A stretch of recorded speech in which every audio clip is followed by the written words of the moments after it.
现在说起欧洲，基本都会提到欧盟。虽然说英国退欧了，但是欧盟在某种程度上几乎是代表了欧洲。而在欧盟之前，还有一个联盟，现在也还存在着，运行的还挺好。这个联盟就是比荷卢联盟。今天我们就来聊一聊给欧盟打了个样的比荷卢联盟。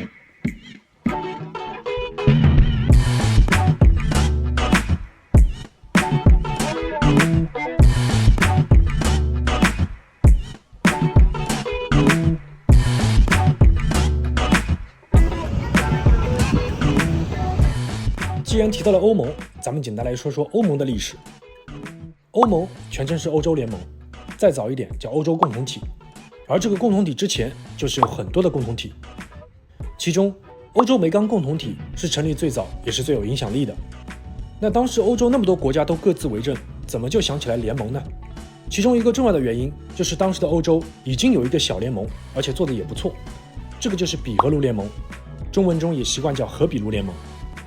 而这个联盟再往前推，就要到一战之后了。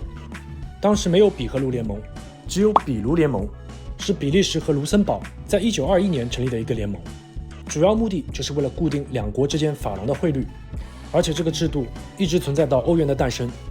那这两国为什么要成立这个联盟呢？就是因为两个国家都很小，体量也小，相互之间贸易很麻烦，而且相对他们来说，周围都是大国。结盟之后有一些关税条约，两国是要经过协商之后才能确定的。而在1918年之前，卢森堡只能执行德国的决定。说到德国，那直接快进到二战结束前夕，荷兰、比利时、卢森堡这三个国家，二战参与了一会儿，很快就流亡了。1944年，三国流亡代表在伦敦签署了伦敦海关公约，决定建立一个比荷卢的关税同盟。合约于1947年批准，1948年生效。这个效果还不错。于是这三国决定扩大合作，于1958年在海牙签署了比荷卢经济联盟。而之后这三国的合作已经远超经济层面，在政治、国家安全等方面都有深度合作，比如知识产权、三国学位的自动认证，还有警务合作。当然这个条约成立的日子他们也会共同庆祝一下，所以外人看来不知道的还以为是一家人过日子。也正是因为有这么一个联盟，而且有很多国际组织，所以两边的法国、德国也会听听意见，去开开会，因为无论哪个单独拿出来，别人确实也不会鸟你。那现在咱们就分别去看看这几个国家。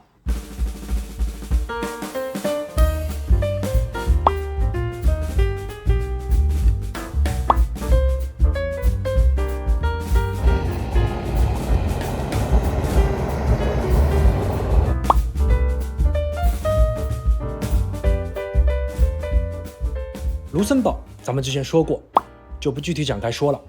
主要的强项就是组局，很多国际组织在卢森堡，它也积极参与欧洲一体化，比如推动申根签的进程，申根证就在卢森堡。如果卢森堡是一个标准版，那它的 Pro 版本就是比利时。比利时王国，它的邻居有法国、德国、荷兰和卢森堡。对于比利时来说，周围除了卢森堡，其他全是大国，而卢森堡也有德法两个大哥，不敢动。这么多大国之间怎么生存，还是要组局，对吧？你看卢森堡一个小国都组得风生水起，比利时总归是要更猛烈些吧。于是比利时就组成了欧洲首都，这个城市就是比利时的首都布鲁塞尔。欧盟和北约还有多个大型国际组织的总部都在这里，周围都是大国，卢森堡的地理条件也一样，怎么就没有成为一个 Pro 版本呢？一方面当然是因为比利时比卢森堡是要大得多的，体量不一样。另外一点就是比利时更有经验，因为比利时自己也很分裂，维持这个国家的内部，平时都要经常组局，那可不是经验丰富吗？经常看到比利时男足排名非常靠前，但是每次大赛总感觉是雷声大雨点小，很大的原因就是内部交流都还没有统一。比利时的官方语言有3种，荷兰语、法语和德语，当然英语也通用，前面2种语言是说的人最多的。而荷兰语和法语的地区又是一南一北，所以比利时很早就开始分裂，一直到现在。那布鲁塞尔可不得日常经常协调国内事务嘛？这里地理位置也很好，去周边国家也很方便，协调着，那欧洲事务就一起来协调吧。也正是因为这个原因，比利时的经济十分依赖国际贸易，港口还有多语言环境，作为小国来说都是它的优势。出口内容从巧克力到汽车配件，再到钻石的成品。比利时的安特卫普是欧洲的第2大港，同时也是世界上最大的钻石加工地。比利时的其他城市也非常的小巧精致。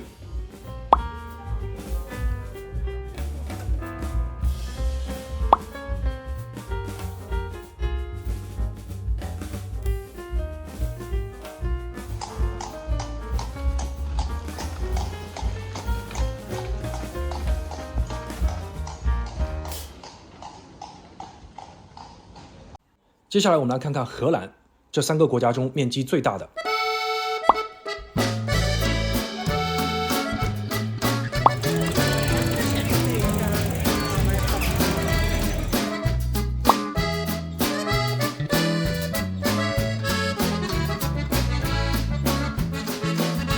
曾经，比利时和卢森堡也是属于荷兰的一部分。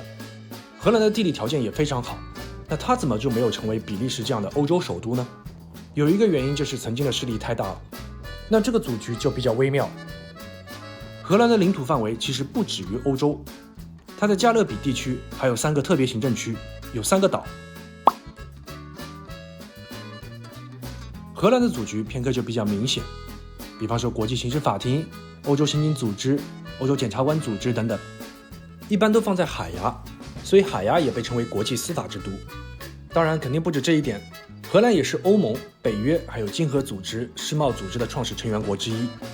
之前我们提过，荷兰容易让人联想到橙色，这和他们历史上的奥兰治亲王有关，而这个奥兰治就是 orange， 就是橙色。这一期我们来说一下荷兰这个名字，现在叫尼德兰。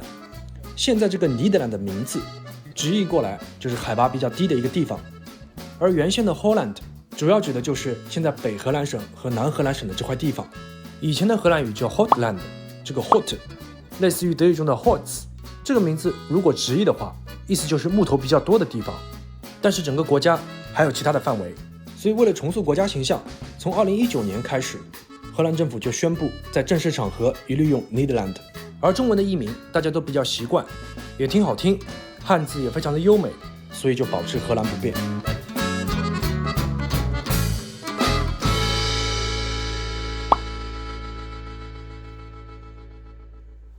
欧盟在欧洲发挥着重要的作用，这么多松散的不同语言的国家组成一个联盟也确实不容易。不过随着欧洲的发展，这个相对松散的联盟的缺点也逐渐暴露出来，就是可以锦上添花，但是雪中送炭稍微差点意思。在欧洲整体经济好的时候，大家倒是有商有量，而现在这个国际环境，有能力的国家很多时候就开始各自为政了。这样的松散制度在比荷卢这几个小国家当中实施的效果比较好，但是一旦范围扩大，很多问题就暴露了出来。再加上一些国际局势，欧盟在政治上能否自主决定，还是要打一个问号的，这势必也会影响到经济合作。所以现在出现的情况是，和这个联盟谈，还不如和欧洲各个领域的话事人谈效果来得好。不过对于普通人的旅游来说，倒是没什么太大影响。比利时的华夫饼也很好吃。好了，以上就是本期视频的全部内容，下期再见。